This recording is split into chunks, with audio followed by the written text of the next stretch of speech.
Gold, trusted gold buyers. మీరు తాకట్టు పెట్టిన బంగారాన్ని విడిపించి ఈ రోజు ఉన్న మార్కెట్ ధరకు కొనబడను. ఆమె సెలబ్రిటీ ట్యాగ్ను అడ్డం పెట్టుకుని బాధితులకు నేను వచ్చి న్యాయం చేస్తానది. న్యాయం చేయనాయమా బాధితుల పక్షాన్ని నిలబడని ఆమె సెలబ్రిటీ ఎట్లయితుందండి? ఇదే స్టేజ్ నుంచే పోయింది కదా ఆమె. మొన్న చెప్పింది కదా, నేను మీడియా ఛానల్ నుంచే పోయినా, సోషల్ మీడియా ద్వారానే నేను ఎదిగిన. ఇప్పుడు సోషల్ మీడియా మీరు కొన్ని సంవత్సరాలు వర్క్ చేశారు, అప్పటి వరకు అయితే మీరు సెలబ్రిటీ కాదు కదండి. ఓకే, నేను మళ్ళీ చెప్తున్నా, ఒకవేళ మీలాంటి వాళ్ళని సెలబ్రిటీలన్నా నేను ఒప్పుకుంటాను, కానీ ఇట్లా మోసం చేసి ఏదో డబ్బు పరపతితో నేను ఎవరినైనా కలుస్తా, నేను ఎవరితోనైనా మాట్లాడగలుగుతానటోళ్ళని సెలబ్రిటీలు అన్నారు. ఎందుకంటే ప్రజల పక్షాన పోరాడేటోళ్ళు, ప్రజలతో నిత్యం వారి సమస్యలను తెలుసుకొని మాట్లాడేటోళ్ళు మీలాంటి వాళ్ళని సెలబ్రిటీ అన్నా దానికి ఒక అర్థం ఉంటుంది. కానీ ఇలా అతి తొందరలో ఎదిగి నేను సెలబ్రిటీని, నేను అక్కడికి వస్తే ఇష్యూ అవుతుంది, నేను వాళ్ళతో మాట్లాడితే నా పరపతి తగ్గుతుంది అని ఫీల్ అయ్యే వాళ్ళని సెలబ్రిటీ అని ఎవరు అన్నారు. అంటే రమావత్ మధు స్కీమ్స్ స్టార్ట్ చేస్తాడు, ఓకే, ప్రజల నుంచి డబ్బులు తీసుకుంటాడు, ఓకే, వాళ్ళకి అత్యధిక వడ్డీలు కొన్ని రోజులు ఇస్తాడు, ఆ తర్వాత ఎగ్గొట్టే ప్రయత్నం చేస్తాడని చెప్పి ఆల్రెడీ ఒక కేసు నమోదైంది. ఓకే, ఆల్రెడీ ఒకసారి అరెస్ట్ అయ్యాడు, తర్వాత బెయిల్ మీద బయటకు వచ్చాడు. అవును, ఇప్పుడు రెండో కేసులో మళ్ళీ ఇది జరుగుతోంది. అంటే ఒకసారి జరిగిన తర్వాత కూడా మంగ్లీ ట్రావెల్ చేయటం అంటే ఎట్లా చూడాలి దీన్ని? అదే ఆశ్చర్యపోతున్నాం కదండి. ఇప్పుడు మేము ఆ రోజు పూజారి నాగేశ్వరరావు గారిని మేము కలిసినాం. మేము కలిసి వెళ్ళిన ఒక గంటన్నర సమయంలోనే మళ్ళీ రమావత్ మధుని అక్కడ పిలిపించుకున్నది. ఇప్పుడు మంగ్లీ గారి ఫ్లాటు వాళ్ళకి ఒక 3 నుంచి 4 నెలల వరకు వాళ్ళకి వాడుకోవడానికి ఫ్రీగా ఇచ్చింది. కానీ ఆమె మొన్న ఒక ఇంటర్వ్యూలో ఏం చెప్పింది, మేము అమ్మకానికి పెట్టాము కానీ వాళ్ళు కొనలేదు, 1 నెల అట్లా వాడుకొని మళ్ళీ రిటర్న్ ఇచ్చిర్రు. ఒక ఫ్లాట్ని ఫ్రీగా వాడుకొని రిటర్న్ ఇవ్వండి అని ఎవరైనా ఇస్తారండి? అదే మన కారా టెస్ట్ డ్రైవ్ చేసుకొని ఇది మంచిగా ఉందా లేదు చూసిరండి అని చెప్పడానికి. ఓకే, దీన్ని బట్టి మీరే ఆలోచించాలా, ఆమె రియల్గా దీనిలో ఇంప్లీడ్ అయ్యి ఉందా లేదా. ఇప్పుడు దీనిలో ట్రావెల్ చేయకపోతే ఇప్పుడు తబలానే పబ్బులో రమావత్ మధు ఎందుకుంటాడు? ఇప్పుడు మంగ్లీ గారి బర్త్డే సంవత్సరాలు కాలేదు కదండి, రీసెంట్గానే మంగ్లీ గారి బర్త్డే జరిగింది, అక్కడ డ్రగ్స్ దొరికినాయని కూడా న్యూస్ బయటకు వచ్చింది. ఇప్పుడు మంగ్లీ గారి బర్త్డేకి అది బుక్ చేసింది, రిసార్ట్ బుక్ చేసిన వ్యక్తి రమావత్ మదే. మంగ్లీ గారి బర్త్డేకి డైమండ్ నెక్లెస్ ఇచ్చినటువంటి వ్యక్తి రమావత్ మదే. మంగ్లీ గారు బెంగళూరుకు పోయినా అక్కడ కార్లు అరేంజ్ చేసేటువంటి వ్యక్తి రమావత్ మదే. ఆమె ఎక్కడికి వెళ్ళినా ఆమెకు కార్లు బుక్ చేయాలి అన్నీ చేయడానికి. ఎందుకంటే మంగ్లీకి ఇది డబ్బు ఎవరిది ఎక్కడి నుంచి వస్తుంది సంబంధం లేదు, నేను అనుభవిస్తున్నానా లేదా అది మాత్రమే ఆమె చూసింది. సో ఆమె సెలబ్రిటీ కాదని నేను చెప్తున్నా. ఓకే, అంటే అసలు గ్రౌండ్లో ఏం జరుగుతుందో చూడలేదంటారా మంగ్లీ? చూసే వ్యక్తి అయితే ఆ రోజు పంజగుట్ట పోలీస్ స్టేషన్ దగ్గర నేను బాధితుల పక్షాన నిలబడి నేను ఖచ్చితంగా వాళ్ళ తరఫున న్యాయం జరిగేంత వరకు నేను ఉంటా అని చెప్పారు. ఇప్పటి వరకు ఏ బాధితులు వాళ్ళు కలిసిర్రు? ఒక్కరి దగ్గరకన్నా వెళ్ళిర్రా? స్టిల్ ఈరోజు వరకు 17 నుంచి 18 రోజులైంది బాధితులు రోడ్డు మీదే ఉన్నారు. కనీసం ఒక పూట తిండికి కూడా లేని పరిస్థితిలో వాళ్ళు ఉన్నారు. ఈరోజు వాళ్ళ ఇంట్లోకి పోతే వాళ్ళ అమ్మ నాయన వాళ్ళని కొడుతుర్రు అంటే వాళ్ళ అమ్మ నాయనని అప్పులో టార్చర్ పెడుతుర్రు.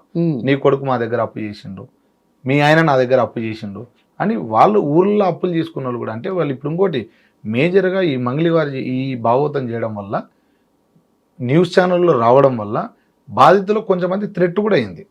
అరే వీడు పలానా చోట ఇరుక్కున్నాడు, వీడికి ఇట్లా అప్పు ఇస్తే మళ్ళీ తిరిగి రావనేది కూడా. అంటే ఇప్పుడు ఇచ్చేవాళ్ళు కూడా ఇయ్యలేని పరిస్థితులు అయ్యారు. కాబట్టి ముఖ్యంగా మేము ఎందుకు పోరాడుతున్నాం అంటే, సరే జరిగింది, మానవుడు అన్నాక ఎక్కడో చోట తప్పు చేస్తాడు, కానీ కింద పడినవాడు ఏ రోజైనా లేయాలని ప్రయత్నిస్తాడు కదా. సరే వీళ్ళు తప్పు జరిగింది కానీ లేవాలి కదా, లేవాలంటే ఏం చేయాలి? ఖచ్చితంగా వాళ్ళకి అంతో ఇంతో న్యాయం జరిగితే వాళ్ళు తిరిగి ఆ డబ్బులు తీసుకొని వాళ్ళ ఇంట్లోకి పోతారని మా తాపత్రయం. ఈరోజు నేను ఈ బాధితుల పక్షాన్ని నిలబడి ఖచ్చితంగా డబ్బులు ఇప్పియాలని పోరాడుతుంటే ఆమె నాలాంటి మీద ఫోన్ చేసి, వేరే వ్యక్తులకు ఫోన్ చేసి ఇట్లా వల్గర్ లాంగ్వేజ్ యూజ్ చేయడం కూడా మంచిది కాదు కదన్న. మీ నెంబర్ ఎందుకు అడిగిందంటారు? తెలుసుకుందామని. నా నెంబర్ అడగాల్సిన అవసరం లేదు, ఎందుకంటే మంగ్లీ గారికి కలిసి స్వయంగా విజిటింగ్ కార్డు ఇచ్చిన నేను. విజిటింగ్ కార్డులో ఆల్మోస్ట్ నా పేరు ఉంటుంది, నా అడ్రస్ ఉంటుంది, నా ఫోన్ నెంబర్లు ఉంటాయి. ఓకే, అంటే ఏ పర్పస్లో ఇచ్చారు మీరు? ఆ రోజు మాట్లాడినప్పుడే ఎవరు తిరుమల అన్నప్పుడు ఆఫీస్లో పూజారి నాగేశ్వరరావు గారి ఆఫీస్లో ఆ రోజు కలిసినప్పుడే నేను క్లియర్గా విజిటింగ్ కార్డు ఇచ్చి సో అండ్ సో నేనమ్మా, మీరు ఎక్కడ ఎంత షార్ట్ పీరియడ్లో ఎట్లా మర్చిపోయారు?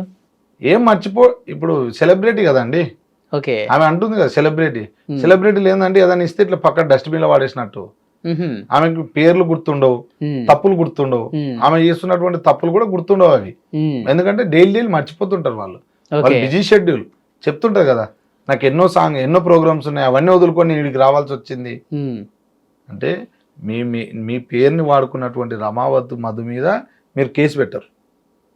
ఇప్పటివరకు చూసి రేయడనే మంగ్లీ గారు రమావత్ మధు పైన కేసు పెట్టంగా ఒక ఎఫ్ఐఆర్ కాపన్న ఉందా? ఇప్పుడు రియల్గా మీకు ఇంట్లో ఇంప్లిమెంట్ లేకపోతే మీరు రమావత్ మధు పైన ఎందుకు కేసు పెట్టాలి? ఓకే. పాయింట్ 1, మీరు అర్ధరాత్రి 1 నుంచి 2 గంటల సమయంలో మీరు రమావత్ మధు ఇల్లు కట్టిస్తున్నప్పుడు నల్గొండ డిస్టిక్లో కుండమల్లపల్లికి మీరు ఎందుకు పోయిర్రు? మీ ఫ్లాట్ రమావత్ మధుకి ఎందుకు ఇచ్చిర్రు మీరు? చూడండి ఇది ఎవరి ఫ్లాట్లో. ఇక్కడ రమావత్ మధు గారు ఇక్కడ దీని గురించి ఎక్స్ప్లెయిన్ చేస్తున్నారు. ఈయన షార్ట్ మీద ఉన్నాడు. ఇక్కడ పాల్దియా భరత్ చౌహాన్ ఓకే. రమావత్ మధు వాళ్ళ బావ. ఇది మంగ్లీ వాళ్ళ రూమే. ఇక ఇది మంగ్లీ వాళ్ళ సౌండ్ సిస్టమ్ అంతా, వాళ్ళ స్టూడియో. ఓకే. ఎదురుగా కూర్చున్నదంతా ఎవరండి? బాధితులు. ఓకే. అప్పుడు బాధితులు కాదు, ఆ మీటింగ్ టైంలో. ఇప్పుడు బాధితులు. ఆ మీటింగ్ టైంలో ఇంత స్కామ్ జరిగింది, మనకి డబ్బులు ఎగ్గొట్టారు, మోసం జరిగిందని తెలియదు. అప్పుడు తెలియదు. ఎప్పుడైతే రమావత్ మధు జైలుకి పోయిండో అప్పుడు వీళ్ళు కళ్ళు తెరుచుకున్నారు. అరే మేము ఇటువంటి దానిలో ఇరుక్కపోయినామా. కానీ అంతకుముందు ఏం చేసిండు, ఇక్కడ గద్వాలు డోను పటాన్ చెరువు వీళ్ళ దగ్గర పెట్టుబడులు పెట్టియకముందు అక్కడ నల్గొండ జిల్లాలో ఆల్మోస్ట్ కొండమల్లపల్లిలో అదంతా పెట్టుబడులు పెట్టించారు. సేమ్ కమ్యూనిటీ వాళ్ళతోనే పెట్టుబడులు పెట్టించి ఆల్మోస్ట్ ఇంకా అక్కడ డెడ్ ఎండ్కి వచ్చే స్టేజ్లో ఏం చేసిండు, ఎట్లయినా చేయాలన్నట్టు ఇక్కడ వీళ్ళకి గాలం వేసిండు. వీళ్ళకి గాలం వేసి వీళ్ళతో వసూలు చేసిండు. అన్ని వసూలు చేసుకున్న తర్వాత ఇప్పుడు సిమెంట్ ఫ్యాక్టరీలు కట్టడాలు, సిమెంట్ ఫ్యాక్టరీ కట్టడం కాదు, ఆల్రెడీ రన్నింగ్లో ఉన్నటువంటి సిమెంట్ ఫ్యాక్టరీని అంటే అది కొన్ని రోజులు మూత ఉన్నదాన్ని వీళ్ళు తీసుకోవడం అంటే ఒక 5.5 కోట్లు దానికి అడ్వాన్స్ ఇచ్చారు. అది యాక్చువల్గా 15 కోట్లకు మాట్లాడారు, 5.5 కోట్లు దానికి అడ్వాన్స్ ఇచ్చారు. అడ్వాన్స్ ఇచ్చింది కానీ ఇంకా మళ్ళీ దాని సైడ్ వాళ్ళు పోలే. అంటే అవి వీళ్ళ సొంత సొమ్ము కాదు కదా, పలానా చోట ఇది ఉంది మేము ఖచ్చితంగా ఇది చేయాలని. ఓకే. బాధితుల నుంచి తీసుకున్న సొమ్మే కదా, బాధితుల నుంచి తీసుకున్నదే. అది ఏడవాడేస్తే వాళ్ళకి ఏం అవసరం, ఎంజాయ్ చేస్తే వాళ్ళకి ఏం అవసరం. ఏదో స్కూలు, హాస్పిటల్ ఇవేంటండి? ఇవన్నీ ఏంటంటే ఇప్పుడు ఈ వసూలు చేసిన డబ్బులతో వీళ్ళు పబ్బులు, స్పాలు, రికార్డింగ్ స్టూడియోలు, హాస్పిటళ్ళు, స్కూళ్ళు పెట్టి వీటి నుంచి వచ్చే డబ్బులతో బాధితులకు అంటే ఈ రోజు ఉన్నటువంటి బాధితులకు వీళ్ళు ఎట్లా తీర్చాలనుకున్నారు. కానీ వీళ్ళ ప్లాన్ అనేది విఫలమైంది. ఎందుకంటే వీళ్ళు చేసిందే 0 ఇన్వెస్ట్మెంట్తో స్టార్ట్ చేశారు. వీళ్ళ సొంత డబ్బుతో స్టార్ట్ చేస్తే అదేమన్నా అవుతుండే. వీళ్ళు చేసిందే 0 ఇన్వెస్ట్మెంట్తో, అంటే పేదల డబ్బుతో మోసపూర్వకంగా ఈ పని ప్రారంభించారు. ఈ పని ప్రారంభించినప్పుడు ఇది వాళ్ళకి ఎట్లా దక్కుతుందండి? ఓకే. ఇప్పుడు కూడా రమావత్ మధుకి స్పాలు అవన్నీ అప్పటికిప్పటికి ఉన్నాయి.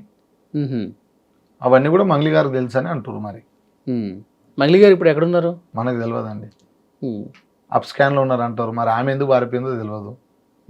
ఇప్పుడు మీరు ఎక్కడనో ఉండి ఎవరికెవరికో ఫోన్ చేసి నా కోసం ప్రెస్ మీట్ పెట్టండి, నాకు ఈ అవార్డ్స్ వచ్చినాయని చెప్పండి అని మీరు ఏ తప్పు చేయకపోతే మీరు అందరికి ఫోన్ చేసి మీరు నా కోసం మాట్లాడరా, నేను మీ బిడ్డేనని చెప్పుకోవాల్సిన అవసరం ఏముంది? ఓకే.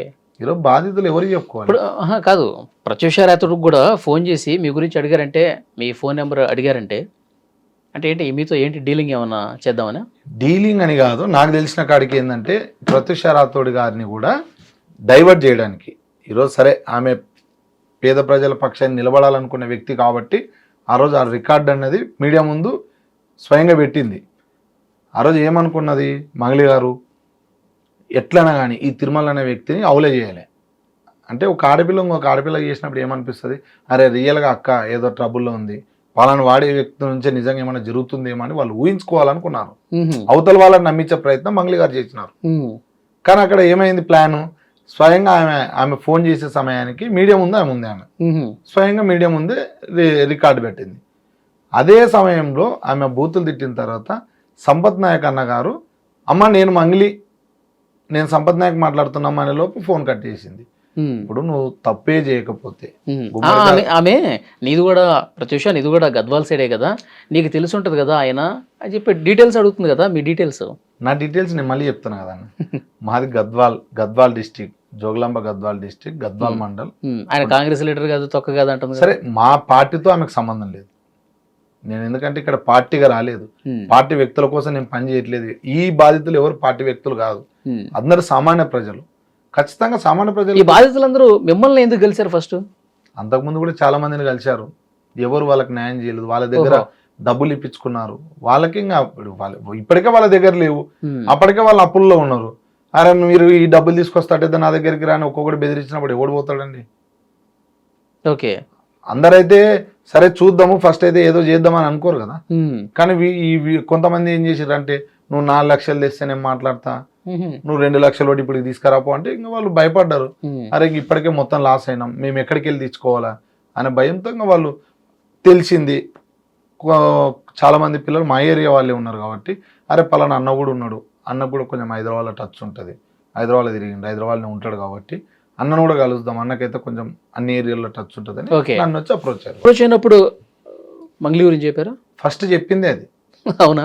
ఫస్ట్ వచ్చిర్రు, అన్న మేము ఇట్లా మోసపోయినాం. ఎందుకు మోసపోయారు అంటే, ఏం లేదన్న మంగ్లీ చెల్లెల్ని పెళ్లి చేసుకుంటున్నా అని ఫస్ట్ వాడు మమ్మల్ని అందరినీ చెప్పిండు. కానీ అంతకుముందు మాతో పాటే వాడు పనిచేసేటోడు, వాని జీతం కూడా 20,000 రూపాయలే ఉండే. కానీ సడన్గా బయటికి పోయి వాడు మంచిగా రిచ్ లుక్ ఇచ్చి ఫార్చునర్ కార్లా, తార్ కార్లా ఎంట్రీ ఇచ్చిండు. ఎట్లరా నువ్వు ఎట్లా సంపాదించినావు అని మేము అనుకున్నాం. అప్పటి వరకు కూడా స్టేటస్ చూస్తుంటే వానివి, వాడు షేర్ మార్కెట్లో పెట్టి ఇంకా వివిధ దానిలో పెట్టి వాడి ఈ ఫ్రాడ్ అంతా వీళ్ళకి తెలియదు కదా, అక్కడ కొంప ముంచుతున్నాడు అనేది వీళ్ళకి తెలియదు. అది వాడిని రిచ్ లుక్ మాత్రమే చూసిర్రు, వాడు చెప్పే మాటలు మాత్రమే నమ్మిర్రు. దీనిలో ప్రధానంగా ఇంకోటి అభిషేక్ నాయక్ అనే వ్యక్తి. అభిషేక్ నాయక్ అనే వ్యక్తి ఈ యొక్క రమావత్ మధు బినామీ. ఈ పిల్లోడు కూడా పోయి మీరు పెట్టండి, నేను కూడా పెట్టిన, ఇన్వెస్ట్ చేసిన, మంచిగా పైకి వస్తామని వీళ్ళంతా మోటివేషన్ క్లాసెస్ చెప్పారు. ఈ మోటివేషన్కి అంతా వీళ్ళంతా పల్లెటూరు వాళ్ళు అండి, ఫిదా అయిపోయారు వాళ్ళు. ఫిదా అయిపోయి దీనిలో పెట్టుబడులు పెట్టారు. చాలా మంది బాధితులు మీరు చూడండి, పాపం చదువుకొని వాళ్ళు కూడా చాలా మంది ఉన్నారు. అవును అవును, చూశాను నేను. ఎందుకంటే వీళ్ళంతా వెస్టేజ్ అనే కంపెనీలో వర్క్ చేసుకునేటువంటి వాళ్ళు. వాళ్ళకి మంచిగా ఈరోజు ఎంత మామూలు వ్యక్తికైనా 40,000 నుంచి 50,000 జీతం ఉంది వాళ్ళకి. అటువంటిది కూడా పోగొట్టుకొని ఈరోజు ఉన్నదివే ఉంచుకున్నదివే అన్నట్టు వాళ్ళు అన్నీ పోయి రోడ్డు మీద పడ్డారు. ఈరోజు ఈ రోడ్డు మీద పడినాక కూడా మంగ్లీ గారు వీళ్ళు పేడ్ ఆర్టిస్టులు, వాళ్ళు కాదు వీళ్ళు కాదు అంటారు. ఇప్పుడు మీరైతే రియల్గా చూసారు కదా బాధితులని, వాళ్ళని చూస్తే ఎవరైనా వాళ్ళు పేడ్ ఆర్టిస్ట్ లాగా ఉన్నారండి? లేదండి, చాలా బాధతో మాట్లాడుతున్నారు వాళ్ళు, డబ్బులు పోగొట్టుకుని. మరి ఇప్పుడు స్వయంగా క్షేత్రస్థాయిలో పోతే నష్టమేముందండి?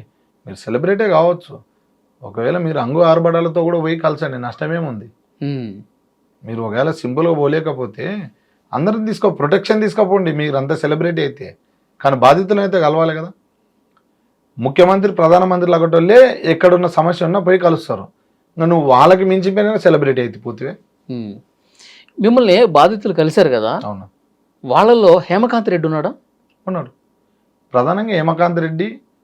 హేమకాంత్ రెడ్డి నిజంగా బాధితుడా, లేదంటే ఆయన కూడా గిమ్మిక్లు ప్లే చేసినోడా? హేమకాంత్ రెడ్డి బాధితుడే. బాధితుడిని వీళ్ళందరూ ఏం చేసిర్రు, నిందితుని చేసిర్రు. ఎవరు చేసిర్రు? రమావత్ మధు, మంగ్లీ గారు, మంగ్లీ గారి అడ్వకేట్ అండ్ ఇంకో కొందరు. ఎందుకంటే ఈరోజు వచ్చిన బాధితులు కూడా కొంతమంది చెప్తున్నారు వాడు కూడా పెద్ద ఫ్రాడ్ గాడు అండి అని చెప్తున్నారు హేమకాంత్ రెడ్డి. ఆయన కూడా అప్స్కాండ్ ఎందుకు అయ్యాడు మరి? ఎవరు చెప్పారు? బాధితులు కూడా కొంతమంది, నేను మాట్లాడాను వాళ్ళతో. అవునులేండి. హేమకాంత్ రెడ్డి బాధితులు అని చెప్పి ఫస్ట్ మీడియా చుట్టూ తిరిగాడు కదా, అతని గురించి ఏంటని అడిగితే వాడు పెద్ద ఫ్రాడు అని చెప్పి బాధితులే చెప్తున్నారు కొంతమంది. అంతేలేండి. ఇప్పుడు ఏమైందంటే దీనిలో ప్రధానంగా గద్వాలు, డోను, ఆడోను, కర్నూలుకు సంబంధించిన వాళ్ళు, కర్ణాటకకు సంబంధించిన ఒక బ్యాచ్ అయింది. ఈ పటాన్ చెరువు మాత్రం ఒక బ్యాచ్ అయిపోయింది. ఓహో. ఇప్పుడు నేనేమంటున్నా, సరే వాడు ఏదో నన్ను అప్రోచ్ అయ్యిందని నేను వాడు మంచోడని నేను చెప్పాల్సిన అవసరం లేదు. నేను కూడా క్లియర్ కనుక్కున్నా ఏం జరిగింది అంటే, అన్న ఏదొచ్చినా క్యాష్ వచ్చినా ఏదొచ్చినా ప్రతిదీ తీసుకొని వాడి ముఖాన్నే కొట్టినాము, వాడు ఇంత పాడేస్తే దాన్ని మేము మందికి పంచినాం. కానీ దీనిలో కాకపోతే అప్పటికి ఇప్పటికి నేను వెస్టేజ్ కంపెనీలో కూడా టీం లీడర్ని. ఇక్కడ కూడా నన్ను పెద్దోడు, వయసులో పెద్దోడు అని నన్ను టీం లీడర్ చేసిండు.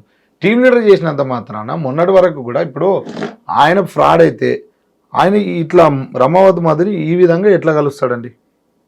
ఇంతగానే ఏడ్చుకుంటూ, అరే డబ్బులు ఇయ్య బాబు, ఎట్లా నా పరిస్థితి ఏంది, నన్ను ఎందుకు ఇంత ఇబ్బంది పెడుతున్నావు అని ఎట్లా ఏడుస్తాడు? అడుక్కోవాలా నిన్ను అడుక్కోవాలా? అరే మధు అరే మధు అరే బాబు అంటే ఎన్నిసార్లు గడ్డం పట్టుకోవాలి నేను, ఎన్నిసార్లు అడగాల? నువ్వు నా ఫోన్ లేపకుండా నువ్వు నాతోని మాట్లాడకుండా ఉంటే ఎట్లా ఉంటది అసలు? అరే ఆ రోజు కూడా నువ్వు పటాన్చెరుకు వచ్చే రోజు ఆ సత్యతోటి ఎంత అర్ధ గంట సేపు మాట్లాడుకొని చేసుకొని వచ్చేసినాం. ఆయన మాతోటే మాట్లాడాడు, మా ఎదురుగానే మాట్లాడుతున్నాడు, ఆయనతోటి మాట్లాడుకొని చేసేసుకొని. అంటే నేను ఆయన గురించి మాట్లాడతలేను, అంటే ఆయన కన్నా తక్కువైపోయినామా అంటనని. ఇంత కష్టపడి నిన్ను అంత మంచిగా పెట్టుకొని ఇంతమంది జీవితాలు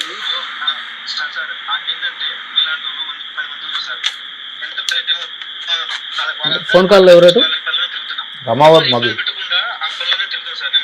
కానీ మాలాంటోళ్ళు కాదు, నాలాంటోడు ఇక్కడ ఉన్న టీమ్ లో ఎవరైతే ఉన్నారో ఈ టీమ్ లో ఉన్న వాళ్ళు మాలాంటోళ్ళు నీకు తగల్లా.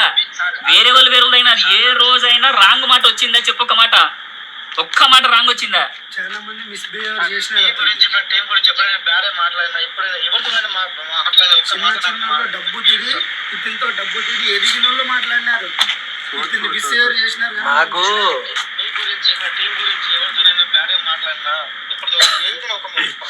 మధు మధు ఇప్పుడు ఇక్కడ ఓకే, ఇది టాపిక్ ఏంటంటే, అరే నువ్వు ఫోన్లు ఎత్తకుండా ఇంత ఇబ్బంది పెడితే ఏంది పరిస్థితి, నేను ఏం సమాధానం చెప్పాలని ఏడుస్తున్నాడు అక్కడ హేమకాంత్ రెడ్డి. ఎందుకంటే వీడంతా ఫ్రాడ్ చేసి జైలు పోయిండు. అక్కడ సత్య అన్నటోడే నీకు ఎక్కువ అయిందా అని అంటే, సత్య అన్నటోడు ఒక 5 కోట్లు పెట్టిండు, దీనిలో ఇన్వెస్ట్ చేసిండు. సత్య అన్నటోడు వీళ్ళతో పాటు ఫస్ట్ వర్క్ చేసిన వ్యక్తి కాదు, మధ్యలో వచ్చిన వ్యక్తి. మధ్యలో వచ్చి బ్లాంక్ చెక్ ఇచ్చి నేను ఇంత ఇన్వెస్ట్ చేస్తున్నా, మీరు కూడా ఇన్వెస్ట్ చేయండి మంచిగా ఉంటుందని శుభక్షేత్ర ప్రాజెక్టు ఫస్ట్ చెక్ ఇచ్చినటువంటి వ్యక్తి ఆయన. రమావత్ మధు జైలుకు పోతే సత్య అనే వ్యక్తి 10 లక్షల రూపాయలు ఖర్చు పెట్టి ఆయన జైలు నుంచి విడిపించుకొచ్చిండు. విడిపించుకొచ్చిన తర్వాత హేమకాంత్ రెడ్డి అందరు కలిసి పటాన్ చెరువులో ఒక పెద్ద మనిషి దగ్గర పంచాయతీ పెడితే, హేమకాంత్ రెడ్డి నేను 2 రూపాయలు వడ్డీ వేసి ఖచ్చితంగా అందరికి అప్పు కడతానని ఒప్పుకుంటే, ఆ ఒప్పుకున్న తర్వాత ఈ సత్య అనే వ్యక్తి, సత్యనారాయణ అనే వ్యక్తి ఆయనని పక్కకి తీసుకెళ్ళి ఆయన మైండ్ డైవర్ట్ చేసి నీకెందుకు నేనుండా, ఎందుకంటే ఈయన కూడా 5 కోట్లు పెట్టిండు, కానీ బాధితుల్లాగా అందరితో పాటు ఉంటే అయిపోతుంది. ఈయన ఏం చేసిండు, మధుకున్నటువంటి స్పాలను ఈయన తీసుకొని, మధుకున్నటువంటి కొన్ని భూములను ఈయన సంబంధించిన వాళ్ళకి రాపించుకొని, ఈరోజు కేవలము ఈ డైవర్షన్ అంత కారణం సత్యనారాయణ. సత్యనారాయణ దగ్గర ఇంకొక వ్యక్తి ఉంటాడు, ఆయన ఇద్దరు కలిసి చేసింది. దీనికి అంత కారణం ఇప్పుడు ఈ వ్యక్తి అయ్యిండు. ఈరోజు ఈ టాపిక్ని హేమకాంత్ రెడ్డి మీదకి డైవర్ట్ చేయించినటువంటి వ్యక్తి. ఓకే, ఈయన ప్లాన్ ఏంటి, ఈయనకు కావాల్సినంత రాపించుకున్నాడు. రమావత్ మధుని ఇన్ని రోజులు ఈయన సెక్యూర్ ప్లేస్లోనే పెట్టుకున్నాడు, ఎవరిని గర్వనీయకుండా. స్టిల్ మొన్నటి వరకు కూడా రమావత్ మధుతో మాట్లాడిస్తాను నాకు చెప్పిండు, తీసుకొస్తా అని చెప్పిండు, తీసుకురాలే. భరత్ చౌహాన్తో మాట్లాడిస్తా అన్నాడు, మాట్లాడియలే. వీళ్ళందరూ కూడా ఈయన ఆధీనంలోనే ఉన్నారు. రమావత్ మధు, పాల్దియా భరత్ చౌహాన్, శైలజ చౌహాన్. భరత్ చౌహాన్ అంటే మధు గారి బావ, డబ్బులు కట్టలించినటువంటి వ్యక్తి. ఇప్పుడు వాడే ఒక తప్పు చేసిండు. తప్పు చేసిన నువ్వొక్కడు సమర్థించుకొని నువ్వు వాడిని మాట్లాడుకుంటే మిగతా వాళ్ళ పరిస్థితి అంటే ఏంది? ఓకే, ఇప్పుడు రమాకాంత్ మధు ఒక్కడే అరెస్ట్ అయ్యాడు కదా ఈ కేసులో, మిగతా వాళ్ళంతా అప్స్కాన్లో ఉన్నారని చెప్తారు. వాళ్ళందరూ వీణాధీనంలోనే ఉన్నారు. ఇప్పుడు రమాకాంత్ మధుని అరెస్ట్ చేసిన పోలీసులు మిగతా వాళ్ళని ఎందుకు పట్టుకోలేకపోతున్నారు అంటున్నా? పట్టుకుంటున్నామని చెప్తుర్రు. నేను కూడా వెళ్ళి అడుగు వచ్చిన 100% బాధితులకు న్యాయం చేస్తామని చెప్పారు. సో మనం కూడా ఎందుకంటే చేస్తామన్న వాళ్ళని మీరు ఎందుకు చేస్తలేరని క్వశ్చన్ చేయొద్దు మనం. దీనికంతా మెయిన్ కారణం ఈ పిల్లోడు. ఓకే, ఇప్పుడు ఈయన ఏం చేసింది, ఈయన డబ్బులు పెట్టిండు, ఆడి వరకు మంచిగా ఉంది. కానీ డబ్బులు పెట్టి వాళ్ళందరినీ కూడా ఇప్పుడు ఎవరైతే ఒక గ్రూప్గా ఉంటారో వెనక సైడ్ నుంచి గ్రూప్లో లాస్ట్ ఎవడు ఉంటాడో వానికి ఫోన్ చేస్తాడు, అరే నీకేం కావాలి, డబ్బులు కావాలా, నువ్వు ఆడికి ఎందుకు వినో, నువ్వు మధుతో మాట్లాడతావా, నేను మాట్లాడిస్తా, మాట్లాడు అని ఇట్లా చాలా మందిని మోటివేట్ చేసిండు. నేను ఏమంటాను, నువ్వు ఇప్పిస్తున్నావు ఓకే, కానీ నువ్వు నీ స్వార్థం కోసం అందరు పొట్టగొట్టాల్సిన అవసరం లేదు. అంటే ఒక్కరిద్దరు ఎవరైనా గట్టి మాట్లాడేట్లని నువ్వు తొక్కి మిగతా వాళ్ళలో రోడ్డున పడేయాల్సిన అవసరం ఏముంది? నువ్వు ఎక్కడి నుంచో చిత్తూరు డిస్టిక్ నుంచి వచ్చి ఇక్కడికి వచ్చి ఇంతమందిని మోసం చేయాల్సిన అవసరం నీకేముంది? ఈయనకు కూడా కోకాపేటలో ఫ్లాట్ ఉంటుంది, 31st ఫ్లోర్ ఈయనది. ఈయనకు ఒక 3-4 స్పాలు ఉంటాయి. ఇది కూడా ఈ బాధితుల సొమ్మేనది. ఆబ్వియస్లీ ఈయన ఏమంటాడు, 5 కోట్లు నువ్వు ఎట్లా పెట్టినావు అని అంటే నా భూమి అమ్ముకొచ్చినా అని చెప్తాడు. మరి అది పోలీసు వాళ్ళ ఇన్వెస్టిగేషన్లో తెలుస్తుంది. ఈ 5 మీ కోట్ల డౌట్లు మీ ఈ ఆధారాలన్నీ కూడా మీరు సబ్మిట్ చేస్తున్నారా పోలీసులు? ఆల్రెడీ అన్నీ చేసి వచ్చినామండి. ఓకే. అన్నీ చేసిన తర్వాతే మేము చూపెట్టాల్సి వస్తుంది. ఈయన ఇంకొక బ్లాక్మెయిల్ చేసిండు. ఎట్లా చేసిండు? మా ఫోటోలు కానీ ఏదైనా వస్తే, మా గురించి కానీ ఏదైనా చెప్తే మేము ఖచ్చితంగా సూసైడ్ చేసుకుంటాం. మీరు సూసైడ్ చేసుకోవాల్సిన అవసరం ఏమో, డబ్బు పెట్టినావు, డబ్బు ఇప్పించుకో. ఇప్పుడు ఇంతమంది కనిపిస్తూ ఇంతమంది బాధలు చెప్తున్నారు, నువ్వెందుకు బాధ చెప్పుకుంటలేవు? నువ్వెందుకు మధుని నీ ఆధీనంలో పెట్టుకున్నావు? మేము ఏ రోజైతే పూజారి నాగేశ్వరరావు గారి దగ్గరికి వెళ్ళినామో ఆ రోజు రమావతి మధుని తీసుకెళ్ళి మంగళి గారి దగ్గర కల్పించినటువంటి వ్యక్తి కూడా ఈయననే. ఈయన, రమావతి మధు, అక్కడ పటాన్చెరులో జ్యోతి అనే అమ్మాయి ఉంటుంది. వీరు ముగ్గురు కూడా వెళ్ళి మంగళి గారిని కలిసినాం. మంగళి గారిని కలిసిన తర్వాత నువ్వు ఎందుకు వెళ్ళినావు అని నేను అడిగితే ఏమంటాడు? పరామర్శించడానికి వెళ్ళినా, ధైర్యం చెప్పడానికి వెళ్ళినా అంటారు. ఇప్పుడు ఆమెకు ధైర్యం చెప్పాల్సిన అవసరం ఏముందిరా బాబు? నువ్వే 5 కోట్లు డబ్బులు పెట్టినావు ఇందులో. బాధితులందరూ ఎవరెవరు అనేది నీకు తెలుసు. వాళ్ళనందరినీ ఓదార్చు. నీకు అంతగా పెట్టిన ఈయన ఓదార్చాలి ఫస్ట్ కదా. ఈయనకు అది లేదు. ఎందుకంటే ఆల్మోస్ట్ ఈయన రికవర్ చేసుకున్నాడు అన్ని. ఇప్పుడు మదే ఈయన ఆధీనంలోకి వచ్చేసిండు కదా. మదే ఈయన ఆధీనంలోకి వచ్చేసిండు. ఇంకెట్లా? ఇవన్నీ చెప్తున్నాం. ఇప్పుడు ఇంకోటి, ఈయన ల్యాప్టాప్ చెక్ చేస్తే ఆల్మోస్ట్ అంతా దొరుకుతుంది. ఎట్లా దొరుకుతుంది అంటే, మంగళి గారు అడ్వకేట్ వాడినటువంటి ఫోటోలు ఈయన దగ్గర నుంచి పోయినాయి. రమావతి మధు చూపించినటువంటి ఫోటోలు ఈయన డిజైన్ చేసినవే. అక్కడ ఎవరైతే జ్యోతి అనే అమ్మాయి చూపించినటువంటి ఫోటోలు ఈయన డిజైన్ చేసి ఈయన వాట్సాప్ నుంచి పోయినవే. మొన్న సిగ్నల్ టీవీలో రమావతి మధు వచ్చి డైరెక్ట్ మాట్లాడాను కదా, వాళ్ళ వెనకాలనే ఈయన ఉన్నాడు. ఇప్పుడు వాళ్ళు ఫ్రాడ్ చేసిన వాళ్ళు కదా. నువ్వు వాళ్ళ చుట్టూ ఉండి నువ్వు ఒక్కడ ఎట్లా లబ్ధి పొందుతావు? అందరు కదా లబ్ధి పొందాల్సింది. ఆ యొక్క వీడియోలో ఈయన ఉన్నాడు. ఇప్పుడు ఒకటి క్లియర్గా కనిపిస్తుంది ఇక్కడ.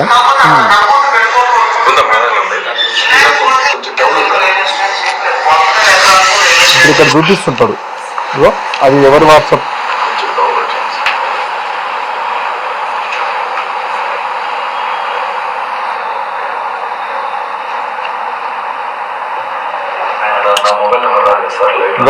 అది క్లియర్ చెప్తున్నాడు. ఇక్కడ ఉన్నటువంటి సత్య గారి వాట్సాప్ మధు గారికి పంపించిండు. అది చూపించి, సార్ నా మొబైల్ నెంబర్ ఏం రాదు కదా సార్ లైవ్లో అని అడుగుతున్నాడు. అక్కడనే ఉన్నాడు పక్కన. అంటే నువ్వు ఇంత కన్నింగ్ ఫెలో లాగా, ఇంత దొంగనా కొడుకులాగా ఇంతమంది గొంతు కోయడానికే నీకు ఎట్లా వస్తుంది? నేను పిలిపించుకొని కూడా అడిగిన, అన్నా ఏంది వాట్ యువర్ ఆస్కింగ్ అని సడన్గా రేజ్ చేయండు. అరే బాబు ఎందుకు నువ్వు తగ్గు ఫస్ట్ అంటే, లేదన్నా నువ్వేంటి మేము ఇన్వెస్టిగేషన్ చేస్తున్నావు అన్నాడు. అరే నువ్వు బాధితులు నువ్వే నన్ను అడిగినావు, నీకు న్యాయం కావాలా అంటే టోటల్ నటించున్నాడు ఫస్ట్ నుంచి. నాకు అర్థమవుతుంది. ఇప్పుడు మధుందోలకు వస్తానా అంటాడు, 1 గంట ఫోన్ చేస్తే వీడికి వస్తాడన్నా అంటాడు, భరత్తో మాట్లాడిస్తా అంటాడు, మధు అడ్వకేట్తో మాట్లాడుతున్నా అంటాడు. టోటల్ వీని ఫోన్ డాటా తీస్తే టోటల్ సిట్టప్ బయటకు వస్తుంది. ఎవరిని ఎట్లా మోసం చేయాలి, ఎవరికి ఎట్లా మ్యానిపులేట్ చేసింది అనేది వీడు మొత్తం ప్లాన్ చేసి ఈరోజు ఇంతమంది బాధితులను రోడ్డు మీద తిప్పుతున్నాడు వీడు. సరే వీడు 5 కోట్లు పెట్టిండు, వీడికి కూడా న్యాయం కావాలని నేను కోరుకుంటా, కానీ ఇంతమందిని ఎందుకు బలి చేస్తున్నాడు నేను అడుగుతున్నా. మీకు క్లియర్గా అర్థమైంది కదండి? ఎస్. ఆ రోజు ఆఫీస్లో మంగ్లీ ఏమన్నా ఆఫర్ చేసిందా అడ్వకేట్ సుబ్బుకి? అంటే ఆఫర్ చేసిందంటే మీకు ఏమైనా కావాలంటే ఇస్తా, నా జోలికి రాకండి అని చెప్పింది. ఎంత ఏంటి చెప్పడం అయితే చెప్పింది, కానీ మేము ఒకటే చెప్పినాం, నువ్వు మాకు ఇవ్వాల్సిన అవసరం లేదు, బాధితులకు న్యాయం చేయి తల్లి అని చెప్పినాం. నువ్వు తీసుకోలే, నేను నిందితురాలని మేము అంటలేము, బాధితులకు న్యాయం చేయని చెప్పినాం. సుబ్బు గారు నా ఇంటర్వ్యూలో చెప్పారు, ఒక పెద్ద అమౌంట్ ఆ రోజు ఆఫీసులో నాకు ఆఫర్ చేసింది అన్నాడు. అది సుబ్బు గారు ఫస్ట్ కూర్చున్నారు, తర్వాత నేను వెళ్ళినా కదా. సుబ్బు గారు దగ్గర మినిమం 3 గంటల వరకు పక్కన క్యాబిన్, అంటే ఆల్మోస్ట్ ఒక గ్లాస్ ఉంటుంది కనిపిస్తున్నాం. తర్వాత మళ్ళీ 2 వెళ్ళి కూర్చున్నాం. చెప్పిండొచ్చు, కానీ పెద్ద వ్యక్తులతో కూడా ఫోన్లు చేపించి బెదిరింపులు, ఆఫర్లు అన్నీ చేసిర్రు. ఏ తప్పు చేయకుండా ఎవరెవరు చేశారు సార్? పెద్ద సెంట్రల్ మినిస్టర్లు ఫోన్ చేసిర్రు డైరెక్ట్ సుబ్బు గారికి. అండ్ హైదరాబాద్కి సంబంధించిన రాజకీయ నాయకులు చేసిర్రు, రౌడీ సీటర్లు ఫోన్ చేసిర్రు, కుల సంఘాల వ్యక్తులతో ఫోన్లు చేపించింది. ఇవన్నీ ఇప్పుడు మీరు తప్పు చేయకపోతే ఎవరితో మీరు ఫోన్ చేపించాల్సిన అవసరం లేదు. ఒకవేళ మీ సైడు ఎలాంటి తప్పు లేకపోతే రమావతి మధు అనే వ్యక్తి ద్వారానే కదా మీ యొక్క కుటుంబం బయటకు వచ్చింది. ఈరోజు ఆయన చెప్పడం ద్వారానే కదా మీ కుటుంబం పేరు వాడుకున్నది. మీరు స్వయంగా వెళ్ళి పలానా వాడు నా పేరు చెప్పి డబ్బులు వసూలు చేసిండని మీరు ఎందుకు కేసు పెట్టలే? పైగా వీళ్ళనందరినీ ఎక్కడెక్కడ ఉన్నారో విత్ ఇన్ సెకండ్లో ఈమె ఫోన్ చేస్తే రమావతి మధు వస్తాడు, ఈమె ఫోన్ చేస్తే శివ వస్తాడు. ఇప్పుడు మీరు అంతా గేమ్ ప్లాన్ అంతా మంగ్లీ గారు నడిపినట్టే కదండి. ఓకే, ఇప్పుడు తిరుమల ఇష్యూ చేయబట్టి ఇదంతా బయటకు వచ్చింది అని అంటుంది కదా, మీకేం రిటర్న్ కాల్స్ రాలే? రిటర్న్ కాల్ నాకెందుకు వస్తాయి? నేను తప్పు చేసినానా? బాధితుల కోసం ముందరుండి పోరాడుతున్నాం, బాధితులకు న్యాయం కావాలని అడుగుతున్నాం, చేసేంత వరకు పోరాడతాం. అంతేగాని నాకు రిటర్న్ కాల్స్ వాళ్ళు చేసే అవసరం లేదు. ఒకవేళ ఏదైనా ఉన్నా మంగ్లీ గారు చూసుకుంటారు. అది ఓకే, నాకు ఏం జరిగినా ఆమెకే సంబంధం. ఓకే. ఇప్పుడు ఇంత సీరియస్గా ఇష్యూ నడుస్తుంది, బాధితులు రోడ్డు మీదకి వచ్చి మాట్లాడుతూ ఉన్నారు. పోలీస్ ఇన్వెస్టిగేషన్ ఎంతవరకు వచ్చింది? బాధితులకి న్యాయం జరుగుతుందా లేదా? ఏంటి మీ అనాలిసిస్ ఇప్పటివరకు? మీరు ఇప్పటివరకు నేను వెళ్ళి కలిసిన, ఒక 2 సార్లు వెళ్ళి కలిసిన.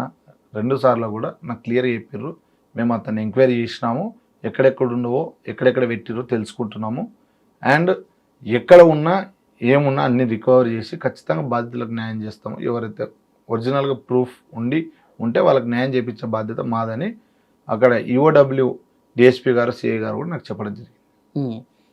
అంటే డీసీపీ గారు చెప్తున్నారు మంగ్లీ ప్రస్తావన అసలు రాలేదు, మధు కూడా మంగ్లీ పేరు అసలు ఏం చెప్పట్లేదు, మంగ్లీ ఇన్వాల్వ్మెంట్ ఉందని మేము ఎట్లా చెప్పాలి అని మాట్లాడుతున్నారు ఆయన. ఇప్పుడు వాళ్ళు ఇప్పుడు చెప్పారండి, కరెక్ట్ వచ్చిన రోజు ఆటోమేటిక్ వస్తుంది. ఇన్వాల్వ్మెంట్ లేదని ఏడని ప్రశ్న, మధు కావాలని ఇక మంగ్లీని సైడ్ చేసేస్తున్నాడు అని భావించాలా? 100% కదా. ఇప్పుడు మధుతో ట్రావెల్ చేసిన వ్యక్తి మంగ్లీ గారే, మధుని ట్రావెల్ చేయించుకున్నటువంటి వ్యక్తి మంగ్లీ గారే. ఇప్పుడు ఆమె బర్త్డే పార్టీలో రమావతి మధు ఉన్నాడు, ఆమె పబ్బులో పాటలు పాడుతున్నప్పుడు రమావతి మధు ఉన్నాడు, వాళ్ళ తమ్ముడిని దగ్గర ఉన్నప్పుడు రమావతి మధు ఉన్నాడు, అన్ని దగ్గర రమావతి మధు ఉన్నాడు. ఇప్పుడు లాస్ట్కి సంబంధం లేదని రమావతి చెప్తున్నట్టు వాడు అబద్ధమే చెప్తాడు. దొంగ ఎప్పటికైనా నేను దొంగనేం చెప్తాడా? వాడు అందరికి ఏం చెప్పిండు, మీరు 10,000 ఎవరికైనా ఖర్చు పెడితే నేను 1,00,000 ఖర్చు పెడతా, మీరు 1,00,000 ఖర్చు పెడితే నేను 10 లక్షలు ఖర్చు పెడతా, మీరు 10 లక్షలు ఖర్చు పెడితే నేను ₹1,00,00,000 ఖర్చు పెడతా, మీరు ఎవ్వరు నన్ను ఏం పీకలేరని స్వయంగా రమావతి మధు వీళ్ళందరికీ డాగేసిపోయాడు. ఓకే, దీనికి సాక్ష్యం కూడా అక్కడ కర్నూలులో పోలీసు వాళ్ళు కూడా ఉన్నారు, అక్కడ కేసు కూడా అయింది. ఎప్పుడైతే సిమెంట్ ఫ్యాక్టరీ దగ్గరికి వీళ్ళని కలవనికి రమావతి మధు పోయిండో అందరూ అక్కడ అడ్డగించి పోలీస్ స్టేషన్ తీసుకొని పోతే అక్కడ కేసు బుక్ చేసిర్రు.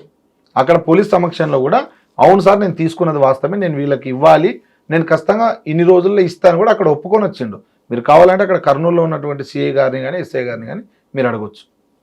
ఓకే, సో చూద్దాం తిరుమలేష్ గారు నెక్స్ట్ ఎట్లా ఉండబోతుంది ఏంటనేది. పోలీస్ ఇన్వెస్టిగేషన్ అయితే జరుగుతుంది.